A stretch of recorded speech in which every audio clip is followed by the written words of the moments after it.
Mi esposa dijo: el drama de tu familia no es mi problema, así que eche a su madre de mi casa. Ahora tengo 45 años y estoy casado con Laura, que tiene 39.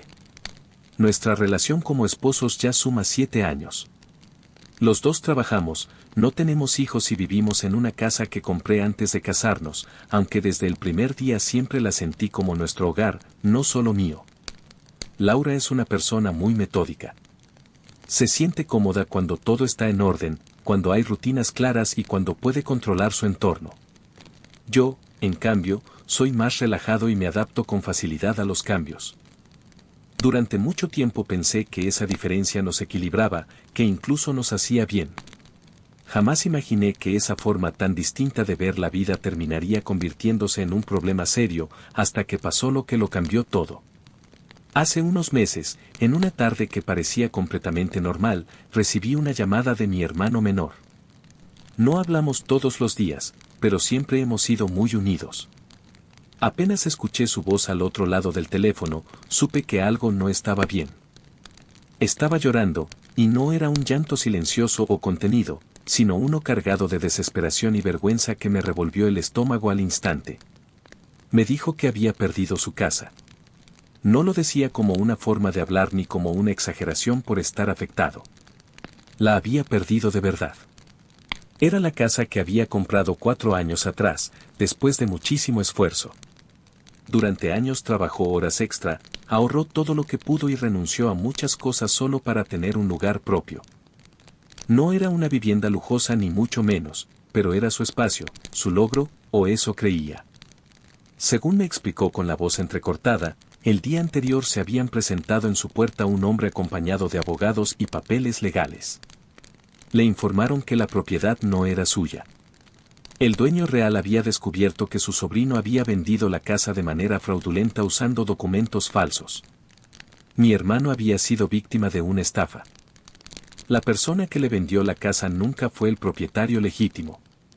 El verdadero dueño, al enterarse, inició un proceso legal y lo ganó. Desde el punto de vista de la ley, todo estaba a su favor y tenía el derecho de recuperar la propiedad. No importó que mi hermano hubiera vivido allí durante años, que hubiera hecho arreglos, pagado servicios e impuestos. Legalmente, no era el dueño. Le dieron poco tiempo para irse. Cuando terminó de contarme todo, me quedé sin palabras. Solo lo escuchaba llorar. Me repetía que no sabía qué hacer, que se sentía un tonto por haber confiado, que en un instante lo había perdido todo. No me pidió ayuda de forma directa, pero era obvio que estaba completamente superado por la situación. Colgué con un nudo en la garganta. Me quedé sentado en el comedor varios minutos, en silencio, pensando en él, en lo que significaba quedarse sin techo de un día para otro, y también imaginando qué haría yo si estuviera en su lugar. Para mí, la respuesta fue inmediata y no dejaba espacio a dudas: mi hermano no podía terminar en la calle. Esa noche, cuando Laura regresó del trabajo, le conté lo que había pasado. Fui al grano. Le expliqué lo del fraude, el proceso legal, el desalojo y el estado emocional en el que estaba mi hermano. Le dije que estaba destrozado, que no tenía a dónde ir en ese momento y que yo creía que lo correcto era que se quedara con nosotros un tiempo, al menos hasta que pudiera reorganizar su vida. Yo esperaba que se preocupara.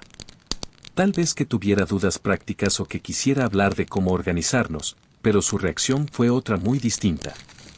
Desde el inicio frunció el ceño, y no por tristeza, sino por clara molestia. Su respuesta fue un no casi inmediato. Por un momento pensé que no había entendido bien. Le pregunté cómo que no, que era mi hermano y acababa de perder su casa. Ella soltó un suspiro de fastidio mientras dejaba el bolso sobre la mesa y dijo que odiaba tener visitas. Me recordó cómo era, que no le gustaba compartir la casa con gente que no formara parte de su rutina. Intenté mantener la calma. Le aclaré que no era una visita social, sino una emergencia. Le dije que sería algo temporal, que podíamos poner reglas claras, que no estaría para siempre. Pero nada de eso pareció hacer la menor diferencia. No quiero vivir con alguien más, insistió. Esta casa también es mía y no voy a tolerar a una persona ajena aquí. La palabra ajena me dolió más de lo que esperaba. Le recordé que era mi hermano, que siempre había sido respetuoso, que no se trataba de un desconocido. También le dije que si la situación fuera al revés, yo no dudaría en ayudar a alguien de su familia. Fue entonces cuando me miró fijamente y, con una frialdad que nunca antes le había visto, dijo algo que todavía resuena en mi cabeza: el drama de tu familia no es mi problema. Me quedé mudo. No supe qué responder. Sentí incredulidad, rabia y tristeza al mismo tiempo. No solo porque yo quisiera ayudar, sino porque ni siquiera estaba dispuesta a considerar la posibilidad. Para ella no era una desgracia humana, sino un inconveniente que alteraba su comodidad. La conversación terminó mal. Esa noche cada uno se fue a dormir por su lado, sin llegar a ningún acuerdo. Yo pasé horas despierto, mirando el techo, pensando en mi hermano, en su situación y también en mi matrimonio. Nunca imaginé que una sola frase pudiera cambiar tanto la forma en que veía a la persona con la que compartía mi vida. Los 2 días siguientes estuvieron cargados de tensión. No hubo gritos ni discusiones abiertas, pero el ambiente en la casa se sentía pesado. Laura seguía con su rutina como si nada hubiera pasado. Yo, en cambio, no lograba sacar a mi hermano de la cabeza. Él me llamaba varias veces. No para pedirme ayuda directamente, sino para contarme cómo avanzaba el desalojo, lo difícil que era encontrar un lugar en tan poco tiempo y lo caro que estaba todo. Intentaba mostrarse fuerte, pero su voz lo traicionaba. Estaba agotado, tanto emocional como físicamente. Después de una de esas llamadas, colgué y me quedé sentado en silencio. Fue en ese momento cuando recordé algo importante que, en medio de todo el conflicto, había pasado por alto: yo tenía otra casa. No era ningún secreto. Era una propiedad que había comprado años atrás como inversión. Se trataba de una casa independiente de 2 pisos, ubicada lejos de donde vivíamos Laura y yo. Desde hacía un tiempo no me generaba ingresos, porque se la había prestado a la madre de Laura. Su madre había perdido su propia casa en un embargo bancario. Según me contaron entonces, dejó de pagar durante varios meses y el banco ejecutó la hipoteca. No investigué demasiado, pero el resultado fue claro: se quedó sin hogar. Cuando eso pasó, Laura me pidió ayuda. Me explicó que su madre no tenía a dónde ir y que estaba pasando por un momento muy difícil. Yo no dudé ni un segundo. Le ofrecí esa casa sin cobrarle alquiler. No firmamos ningún contrato ni hicimos nada formal. Simplemente le entregué las llaves y le dije que podía quedarse todo el tiempo que necesitara. Esa casa tenía algo particular y muy importante: estaba distribuida en 2 pisos completamente separados. En la práctica, el primer y el segundo piso funcionaban casi como 2 viviendas distintas. El segundo piso de esa casa tenía su propia entrada desde afuera, con una escalera independiente. No compartía ni cocina ni baño con la parte de abajo. En la práctica, 2 personas podían vivir allí sin verse casi nunca. Cuando caí en cuenta de eso, sentí que por fin tenía una solución lógica y justa.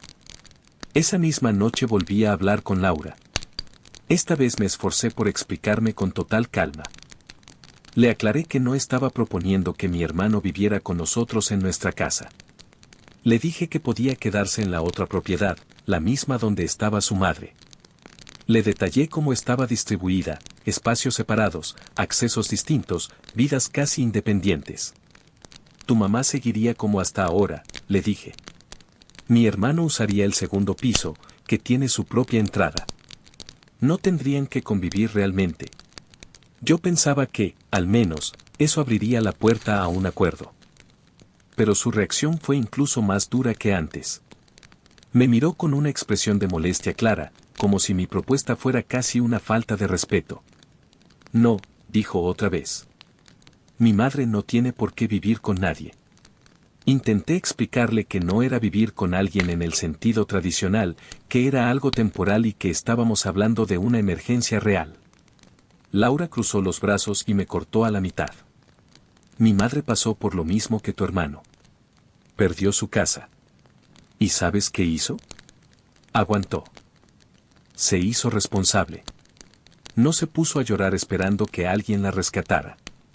Sentí que apretaba la mandíbula sin darme cuenta.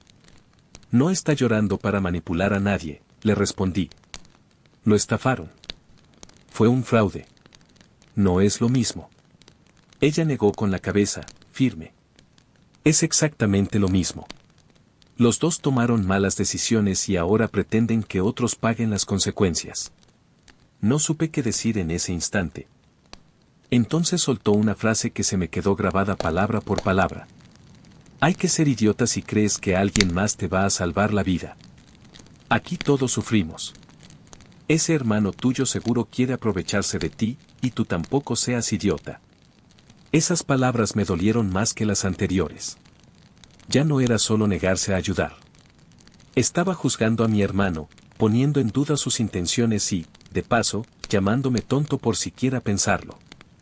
Me levanté de la mesa y me fui a la sala. Necesitaba aire, distancia. Ella se quedó sentada, sin añadir nada más. Esa noche casi no dormí. Mientras Laura descansaba como si nada, yo daba vueltas recordando mi historia con mi hermano. Pensé en cuando éramos más jóvenes y yo tuve un accidente grave en el trabajo. Fue una etapa muy dura. Pasé semanas con movilidad limitada, con dolor constante y con el miedo de no poder volver a trabajar igual que antes. Nuestros padres ya no estaban, y varios amigos desaparecieron cuando dejé de ser útil o divertido. El único que no se movió de mi lado fue él. Recuerdo noches enteras en las que se quedaba conmigo, sentado en una silla incómoda, solo para asegurarse de que no necesitara nada. Me ayudaba a levantarme, a comer, incluso a ir al baño cuando hacía falta. Nunca me lo echó en cara ni me trató como una carga. También me vino a la mente el dinero que me prestó cuando yo estaba en cero, y cómo me ayudó a empezar de nuevo cuando todo se veía oscuro. No lo hizo por obligación, sino porque éramos familia. Comparar esos recuerdos con la actitud de Laura hacía que su frialdad me pesara todavía más. Al día siguiente intenté hablar con ella una vez más, con la esperanza de que lo pensara mejor. Le dije que esto no era solo sobre mi hermano, sino sobre principios, sobre cómo respondemos cuando alguien cercano pierde todo. Fue tajante. No quiero que viva ahí, repitió. No quiero problemas. No quiero responsabilidades que no me corresponden. En ese momento entendí que no iba a cambiar de opinión. Me sentía dividido entre mi rol de esposo y mi papel como hermano. Pero también empezó a rondarme otra pregunta, una que nunca me había hecho en serio: ¿qué clase de persona tenía a mi lado si, ante algo así, su reacción era el desprecio? Esa noche, después de otra llamada de mi hermano, tomé una decisión. No fue un arrebato ni algo nacido del enojo. Al contrario, fue una determinación tranquila, pensada, basada en todo lo que él había hecho por mí y en lo que yo estaba viendo ahora en mi matrimonio. Decidí actuar. Tras un último intento de conversación con Laura que no llevó a nada, me metí en el estudio. No estaba alterado, pero sí completamente resuelto. Sabía que, si no hacía algo, mi hermano terminaría gastando dinero en hoteles o pidiendo favores, mientras otra persona ocupaba una casa que legalmente era mía sin aportar nada. Tomé el teléfono y llamé a Sergio, mi abogado. Ya habíamos trabajado juntos antes con temas de propiedades, así que conocía bien mi situación. Hola, Sergio. Tenemos un asunto, le dije sin rodeos. Hay alguien viviendo en una de mis casas y necesito que se vaya.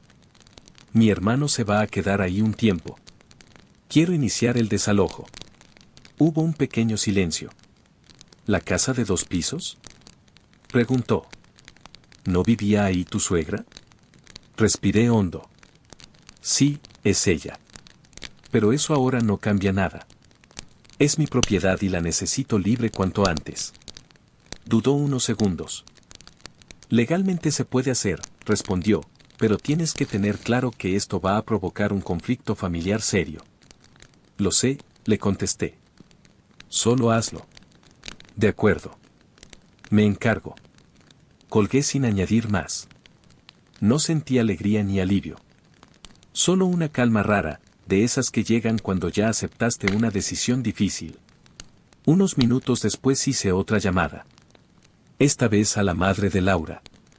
No era un requisito legal, pero, a pesar de todo, quise hablar con ella directamente por última vez. Contestó rápido. Buenas tardes, señora, empecé. Quería hablar con usted sobre algo importante. No me dejó terminar. Ya sé por qué llamas. Laura me contó todo y mi respuesta es no. Odio las visitas. No quiero a ese tipo en la casa, por muy hermano tuyo que sea. Sentí la tensión en los dientes, pero mantuve la voz firme. Entiendo su postura. Solo quería confirmar su decisión personalmente. No hay nada más que hablar, dijo. Esa casa es mi hogar ahora y no la voy a compartir con nadie. Hice una breve pausa antes de responder. Perfecto. Eso era lo que necesitaba saber. Gracias por dejarlo tan claro, dije antes de colgar. No hubo gritos ni amenazas, solo una frialdad seca y directa. Y, curiosamente, eso terminó de convencerme de que estaba haciendo lo correcto. No había espacio para dialogar ni un poco de empatía, solo posturas rígidas y exigencias. Las horas siguientes pasaron en silencio. Intenté seguir con mi día y mantener la cabeza ocupada, aunque sabía que en cualquier momento Laura se enteraría de todo. Y así fue. Esa misma tarde llegó a casa fuera de sí. Cerró la puerta con fuerza, dejó caer el bolso en el sofá y me miró con los ojos muy abiertos, llenos de rabia. ¿Qué hiciste? Me soltó casi a gritos. Mi madre me llamó llorando. Dice que fueron abogados con una orden de desalojo. ¿Tú sabes algo de eso? La miré con calma. No sentí necesidad de elevar la voz. Sí. Yo pedí el desalojo. Su expresión pasó del asombro a la furia total. ¿Estás loco? Es mi madre. Y esa es mi casa, respondí. Mi hermano necesita donde quedarse. Empezó a caminar de un lado a otro, moviendo las manos sin parar. ¿Te das cuenta de lo que estás haciendo? La estás echando a la calle. No, la corregí. Tuvo tiempo y opciones. Ella decidió no aceptar ninguna. Mi hermano no tiene casa ahora mismo. No me parece justo que él esté gastando dinero en hoteles mientras tu madre vive cómodamente en una propiedad que es mía y sin aportar nada. No puedes comparar, replicó. Mi madre es diferente. No lo es. Los dos perdieron su casa. La diferencia es que yo intenté ayudar a ambos, pero solo uno estaba dispuesto a aceptar. Me miró con un desprecio que nunca le había visto. Eres un monstruo. ¿Cómo puedes hacerle esto a una mujer mayor? La pregunta me salió sola. ¿Y cómo puedes pedirme que abandone a mi hermano? ¿Cómo puedes llamarlo aprovechado sin conocer de verdad su situación? Eso fue lo que la hizo explotar del todo. Empezó a insultarme sin parar. Dijo que era egoísta, cruel, insensible. Aseguró que siempre había puesto a mi familia por encima de ella y que estaba destruyendo nuestro matrimonio por alguien que, según su opinión, no lo merecía. Yo no respondí a los ataques. Solo escuché. Cuando terminó, respiré hondo. No estoy destruyendo nada. Solo estoy actuando según lo que considero correcto. Negó con la cabeza, con lágrimas en los ojos pero sin un gramo de duda. Ojalá te arrepientas. Ojalá cuando tú necesites ayuda nadie te la dé. La miré fijamente. Y, por primera vez desde que empezó todo, sentí una claridad absoluta. Lo siento, le dije, pero el drama de tu familia no es mi problema. Al escuchar eso, se quedó quieta unos segundos. Su cara cambió, la rabia se transformó en algo más calculado, como si estuviera reorganizando la jugada. Ya sé, dijo de repente. Hagamos lo que propusiste al principio. Tu hermano en el segundo piso y mi madre en el primero. Su voz era más suave, pero no sonaba a acuerdo sincero, sino a urgencia. La observé con atención. Entendí que no hablaba desde la justicia, sino porque veía que estaba perdiendo el control de la situación. Lo siento, Laura, respondí, pero a mi hermano le incomodan las visitas. Prefiero que esté solo. Me miró como si no entendiera. ¿Qué dijiste? Que no quiero que comparta el espacio con nadie. Dio un paso hacia mí, fuera de sí. Deja de repetir lo que yo decía. Deja de imitarme, maldito psicópata. Disfrutas el sufrimiento de los demás. No levanté la voz. Sí, dije. Disfruto el sufrimiento que provoca la justicia en quienes fueron injustos. Sus ojos se abrieron de golpe. ¿Estás loco? Completamente loco. No esperó respuesta. Se dio la vuelta y salió de la casa llorando. La puerta se cerró de un golpe. El silencio que quedó fue denso, pero por primera vez en días no me sentí confundido. Unas 2 horas después sonó mi teléfono. Era Sergio. El desalojo se completó, me informó con tono profesional. Ahora mismo solo hay 2 mujeres llorando fuera de la casa. Lo normal es que se vayan cuando se cansen. No sentí ni alegría ni culpa, solo una especie de neutralidad. Perfecto. Gracias por tu trabajo, Sergio. Colgué. Laura no volvió esa noche. A la mañana siguiente me levanté temprano, preparé una maleta pequeña y fui hacia la otra casa. Llamé a mi hermano mientras conducía. Ya está todo listo. Puedes quedarte ahí el tiempo que necesites. Del otro lado hubo un silencio y luego un suspiro. Gracias. Sabía que podía contar contigo. Cuando llegamos, miraba todo como si no terminara de creérselo. Recorrió los espacios despacio, habitaciones, baño, cocina. No era un lugar de lujo, pero estaba limpio y en buen estado. No sé cómo agradecerte. No tienes que hacerlo, le dije. Aquí estás seguro. Eso es lo importante. Con evidente incomodidad me dijo que quería pagar renta, que no quería sentirse una carga. Le pedí que se enfocara en estabilizarse, en resolver su situación legal y emocional, en reconstruirse. Esto no es caridad, le aclaré. Es familia. Asintió con los ojos húmedos. Nos despedimos poco después. De regreso, pensé en todo lo que había pasado. No sentía arrepentimiento. Sabía que, después de eso, nada volvería a ser igual. Actualización. Han pasado varias semanas desde todo aquello. Mucha gente me preguntó cómo terminó la historia, así que lo resumo, me estoy divorciando, y estoy mejor. Después de ese día, Laura no regresó a casa. Primero se quedó con una amiga y luego con otros familiares. Durante los primeros días, Laura intentó comunicarse conmigo varias veces.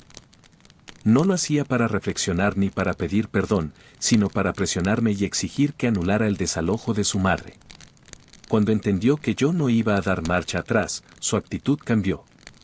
Primero fueron reclamos constantes, después reproches, y al final empezó con chantajes emocionales. Me repetía que yo había arruinado el matrimonio, que era una persona cruel y que nadie en su sano juicio actuaría como yo lo hice. En ningún momento mencionaba a mi hermano ni la situación completa, todo giraba alrededor de ella y de su madre. Eso fue lo que terminó de abrirme los ojos. El problema no había nacido con este conflicto, simplemente siempre había estado ahí y yo no lo había querido ver. Poco tiempo después inicié el divorcio. No fue una reacción impulsiva ni un acto de rabia, sino la consecuencia lógica de todo lo que había entendido. Me di cuenta de que estaba casado con alguien que solo practicaba la empatía cuando le convenía, que veía la ayuda como un signo de debilidad y la solidaridad como una carga. El proceso sigue en curso, pero no ha sido especialmente complicado. No tenemos hijos y los bienes están bien definidos, así que en lo práctico todo es bastante claro. Ella ha tratado de mostrarse como la víctima ante otras personas, pero sinceramente ya no me afecta.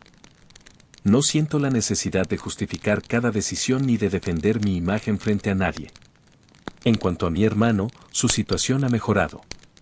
Sigue viviendo en la casa y, poco a poco, ha ido recuperando estabilidad.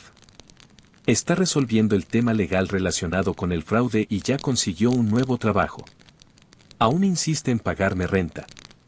Por ahora no se la cobro, pero acordamos que, cuando esté completamente estable, lo hará. No porque yo lo necesite, sino porque para él es importante sentirse responsable, digno y autónomo. Yo también me encuentro mejor de lo que esperaba. Al principio pensé que me invadiría la soledad o una sensación de vacío, pero pasó lo contrario. Lo que siento es tranquilidad. Mi casa volvió a ser un lugar donde puedo estar en paz y pensar con claridad. Ya no camino midiendo cada palabra ni tengo que justificar decisiones que, en el fondo, sé que son correctas. De todo esto me quedó una lección muy clara: una relación no se define en los momentos fáciles, sino en cómo reacciona la otra persona cuando alguien cercano toca fondo. No me arrepiento de haber ayudado a mi hermano. Tampoco me pesa haber puesto límites, aunque eso implicara perder mi matrimonio. Si algo entendí, es que la justicia puede ser incómoda, pero a veces es necesaria para que cada persona enfrente las consecuencias de sus actos. Gracias a quienes leyeron mi historia, compartieron su opinión y me dieron su punto de vista. Su apoyo me ayudó más de lo que imaginan.